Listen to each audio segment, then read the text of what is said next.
Welcome back to Sex Talk. Let's get to the next question. A woman in her mid-20s writes, "My boyfriend thinks he might be bisexual and wants to experiment with men. I want him to be happy, but I just don't think I can handle this. Should I just end the relationship?" Would you be okay if he experimented with other women? I think monogamous relationship is a monogamous relationship, whether it's gay, straight, bi, whatever. And that means that two people are committed to each other without the interference from a third person. I believe feelings of trust and safety heavily rely on the fact that two intimate people know that they're not competing with someone else, regardless of whether or not that someone else is a man or a woman. Keep in mind, there's also a risk of sexually transmitted infections if he were to be involved with someone else. Sadly, the risk of HIV infection is higher in the homosexual community. So if your boyfriend becomes involved with one partner or even many partners, he could expose himself to HIV and potentially bring it back to you. I know that often these relationships where people are free to have sex outside of the relationship just don't work. Obviously, there are exceptions, and maybe you will be that exception, but jealousy and resentment are human nature, and it's just a potential risk for it to become a serious problem sooner than later. So for me, I would thank him for being honest with you, but if you're not comfortable with an open relationship and it seems like you're not, then it might be time for a break. Dr. Leah, a woman writes, "I've never had an orgasm during intercourse. Is there something wrong with me?" You are not alone. In fact, this is something that 10% of women experience. It's actually called anorgasmia. There are many causes. So one might be libido-lowering medications, so things like birth control or antidepressants. Another would be poor communication skills with your sexual partner, or even just some lack of sexual skill. So people also are unable to relax. Maybe it's due to guilt, feelings of shame, maybe a past upbringing, or even a past traumatic experience. But here's the problem. When you start to focus only on the orgasm during sex, it may actually lessen the likelihood of you having one because you're in your head. Then you might feel disappointment and frustration that you're not having an orgasm, which makes the whole thing even more challenging.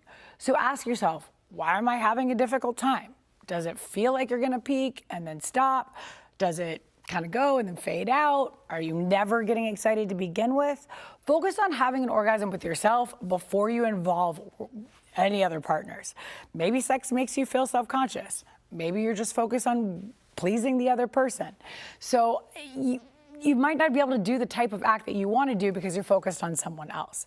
I had a good friend of mine that was never able to orgasm with a man, but then just really practiced with herself through toys and solo sex, and she found it very beneficial. Researchers have found that women who participate in more than just penetration are more likely to orgasm. So know how to make yourself orgasm, then worry about incorporating a man. Also, I'd check with your medications. Like I said, antidepressants and birth control pills can negatively impact arousal and the ability to orgasm. Also, issues like low iron, makes you tired, gut problems, and just not enough healthy fats can also lower your libido. Sex therapists frequently work with women who struggle with orgasm, so you're not alone. There's help out there. If you have a question for Dr. Leah, please send an email to questions@allhealthtv.com. Find out more about Sex Talk. Go to askdrleah.com.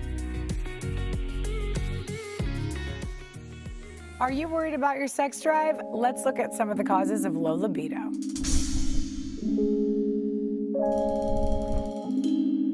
Low libido means having no interest in any type of sexual activity. In women, sexual desires naturally fluctuate over the years, and there's a complex interaction of physical and emotional factors that can interfere with a woman's desire for sex. Hormonal changes are often to blame after pregnancy, while breastfeeding, and during menopause. Emotional problems with partners, including unresolved relationship issues, can also dampen desire. In men, low testosterone is often the source of the issue. In both men and women, a wide range of illnesses and disease can affect libido. Medications, including blood pressure, cholesterol medications, and antidepressants, can also suppress desire. Low libido can be treated, though. Doctors may change medications causing sex-related side effects, or treat the underlying medical conditions that are reducing sex drive. And there are lifestyle changes that can help reignite sexual desire, like eating a nutritious diet, getting more exercise and enough sleep, and cutting down on alcohol. Doctors can also recommend seeing a mental health professional for talk therapy or a sex specialist for help dealing with trauma and strengthening intimate relationships.